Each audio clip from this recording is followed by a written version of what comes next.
ప్రస్తుతం మనతో పాటు తెలంగాణ కాంగ్రెస్ కమిటీ సెక్రటరీ కోట్ల శ్రీనివాస్ గారు ఉన్నారు.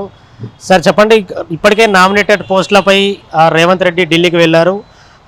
చాలామంది సీనియర్లు కూడా కొంత ఆశాభావం వ్యక్తం చేస్తున్న పరిస్థితి కనబడతా ఉంది. మీరు గత కొంతకాలంగా కాంగ్రెస్ కమిటీలో కార్యదర్శిగా సెక్రటరీగా పనిచేస్తున్నారు. మీకు ఏమైనా ప్రాధాన్యత లభిస్తుంది అనుకోవచ్చు?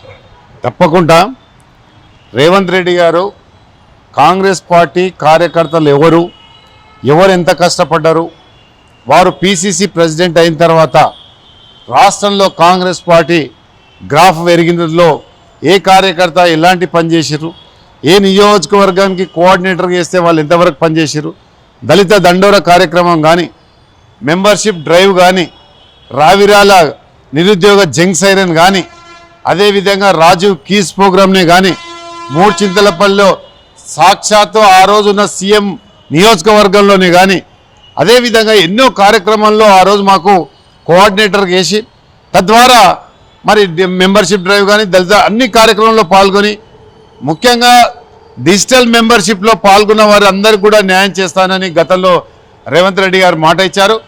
ఆ మాటను మేము పూర్తిగా నమ్ముతా ఉన్నాం. ఎందుకంటే ఒక కష్టసుఖాలు తెలిసిన నాయకుడు, ఒక గ్రామీణ స్థాయి నుంచి రాష్ట్ర ముఖ్యమంత్రి ఎదిగిన నాయకుడు కనుక ఎంతోమంది కార్యకర్తలను చూసిన నాయకుడు, కార్యకర్తల జీవన శైలి మీద పట్టున్న నాయకుడు, ప్రాంతాల మీద పట్టున్న నాయకుడు. కాబట్టి కార్యకర్త అనేవాడు ఏ కష్టాన్ని ఎదుర్కొని ఈరోజు పార్టీకి జెండా తన ప్రాణాన్నైనా వదులుతాడు, కానీ జెండాను వదలని మాత్రమని కార్మికులైన కార్యకర్తలను ఆయన దృష్టిలో పెట్టుకుంటాడు. ఖచ్చితంగా ప్రతి కార్యకర్తకు న్యాయం జరుగుతుందని నేను విశ్వసిస్తా ఉన్నాను. అందులో భాగంగా నాకు కూడా న్యాయం జరుగుతుందని కూడా నేను పూర్తి స్థాయిలో వారికి నమ్మకం ఉంది. నాకు రేవంత్ రెడ్డి గారు దగ్గర పరిచయము, అదేవిధంగా వారు గతంలో కూడా మాకు ఎన్నో సందర్భాల్లో కూడా మేము కలిసి వారితో పనిచేయడం జరిగింది. కాబట్టి నాకైతే పూర్తి స్థాయిలో నమ్మకం ఉంది. ఖచ్చితంగా గతంలో ఏదైతే కోఆర్డినేటర్ల సమావేశంలో మీకు పార్టీ పదవులనే కాదు, రేపు అధికారంలోకి వస్తే కూడా మీకు దాంట్లో కూడా మీకు వాటా ఉంటుంది, మిమ్మల్ని భాగస్వామ్యం చేస్తాన మాటకు కట్టుబడి ఉంటాడు. కనుకనే మేమందరం కూడా నిర్భయంగా ఇవ్వాలా, ఎవరితో కాకుండా వారి దృష్టిలో ఉన్నాం. కాబట్టి ఖచ్చితంగా న్యాయం జరుగుతుంది. నాతో పాటు ఎవరైతే కష్టపడ్డారో కాంగ్రెస్ పార్టీకి, ఎవరైతే ఇన్ఛార్జీలుగా పనిచేసిరో, ఎవరైతే బూత్ లెవెల్ కమిటీలు మెయింటైన్ చేసిరో వాళ్ళందరూ కూడా తగిన న్యాయం జరుగుతుందో ఎలాంటి అత్యశోక్త లేదు. అందుకొరకే కార్యకర్తల పక్షపాతి రేవంత్ రెడ్డి అని చెప్పక తప్పదు. అందువరకే ఇలా కార్యకర్తలను విశ్వాసం, భరోసా, నమ్మకంతో ఇలా రేవంత్ రెడ్డి గారి నాయకత్వాన్ని మరొకసారి బలపరుస్తూ ఉన్నారు. మేడిగడ్డ డిజైనింగ్ కేసీఆర్ది అని చెప్పేసి మంత్రి ఉత్తమ్ కుమార్ రెడ్డి సమక్షంలో ఎల్ఎన్టీ అధికారులు సమీక్ష సమావేశంలో చెప్పారు. ఇప్పుడు కాంగ్రెస్ పార్టీ అధికారంలో ఉన్న తెలంగాణలో కేసీఆర్పై ఖచ్చితంగా కాంగ్రెస్ పార్టీ చర్యలు తీసుకోబోతుంది అనుకోవచ్చా? తప్పకుండా.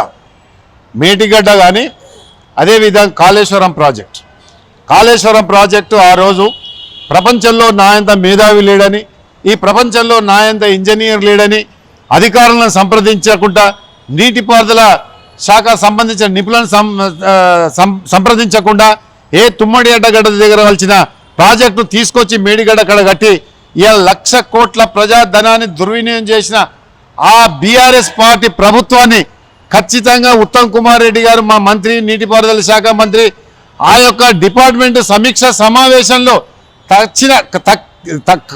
ఖచ్చితంగా విచారణ జరిపిస్తాను. అవసరం అనుకుంటే నేను మేడిగడ్డను కానీ కాళేశ్వరం కానీ స్వయంగా సందర్శించి విచారణ చేపట్టి దాంట్లో దోషులు మాత్రం తెలిస్తే మాత్రం ఖచ్చితంగా చట్ట ప్రకారం చర్య తీసుకోవడం జరుగుతుందని ఉత్తమ్ కుమార్ రెడ్డి గారు చెప్పడం జరిగింది. అదేవిధంగా ఏ 1,00,000 కోట్లు అయితే ప్రజాధనాన్ని దుర్వినియోగం చేసిరో ఆ ప్రజాధనాన్ని కూడా కక్కియడానికి గవర్నమెంట్ ఈరోజు సిద్ధంగా ఉంది.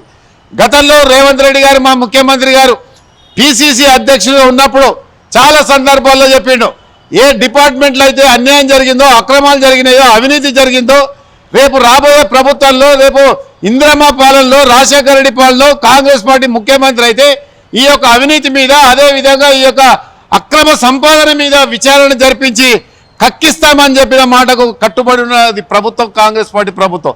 అందుకొరకే దోషులు ఎవరు కూడా తప్పించుకోలేరు.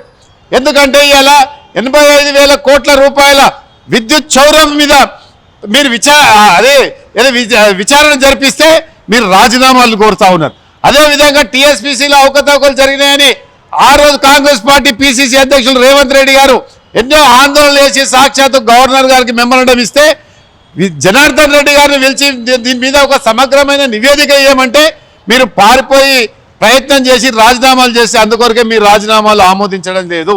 మీరు సరి అయిన లిఖితపూర్వమైన హామీ ఇచ్చి ఈ విద్యుత్ ఎట్లా కొనుగోలు చేసిర్రు, ఈ రాష్ట్ర బడ్జెట్ మీద ఎందుకు ఇంత అప్పుల పాలైంది, అదేవిధంగా నోటిఫికేషన్లు ఎందుకు ఇవ్వలేదు, ఈ నోటిఫికేషన్లో ప్రభుత్వం పాత్ర ఎంత ఉంది, దోషులు ఎవరు అని తేలే వరకు కూడా సమగ్ర విచారణ జరిపించి ఇటు నీరుపారుదల శాఖ కానీ ఇటు టీఎస్పీస్ మీద కానీ అదేవిధంగా అనేకమైన డిపార్ట్మెంట్ల మీద కూడా విచారణ జరిపించి ఈ రాష్ట్ర ప్రభుత్వం ప్రతి రూపాయికు గత ప్రభుత్వం లెక్క చూపించే విధంగా చర్యలు తీసుకోవడంలో కాంగ్రెస్ పార్టీ ఎప్పుడు కూడా వెనకంజ వేయదు.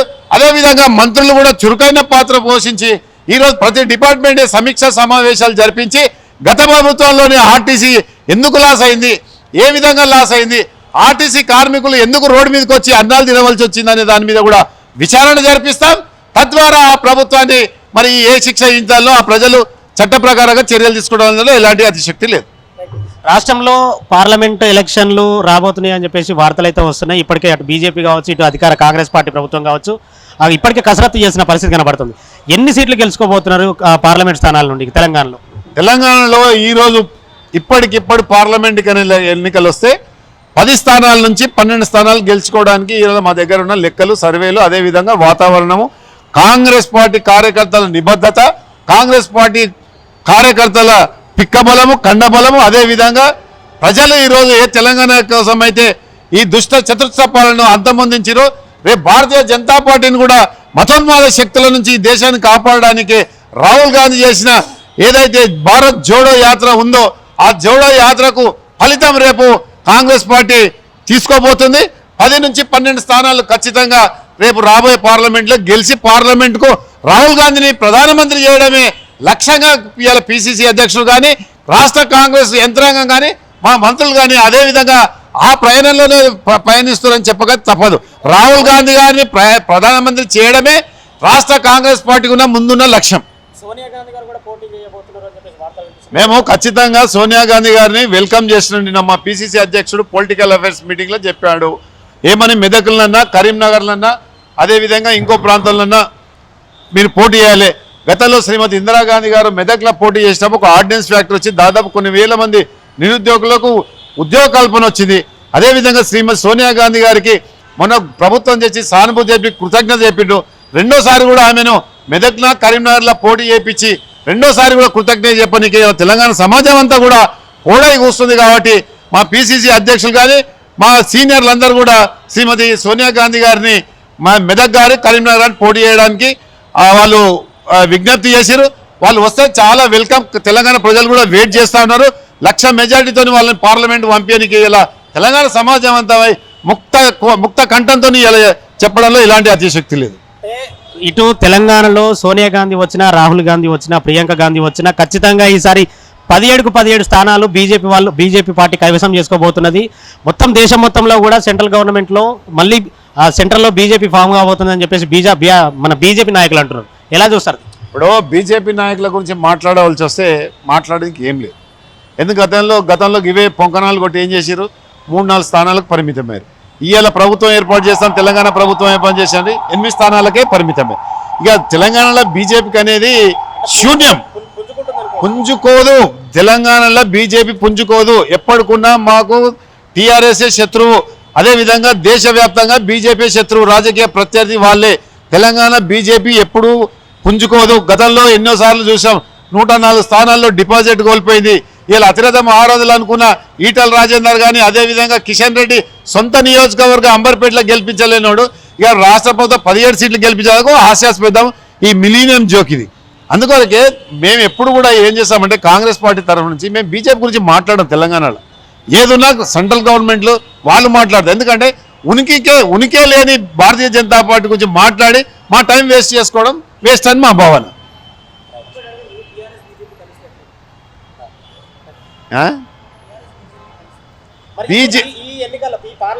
పార్లమెంట్ ఎలక్షన్లో బీఆర్ఎస్ బీజేపీ ఒకటి కాబోతుంది అనుకోవచ్చా?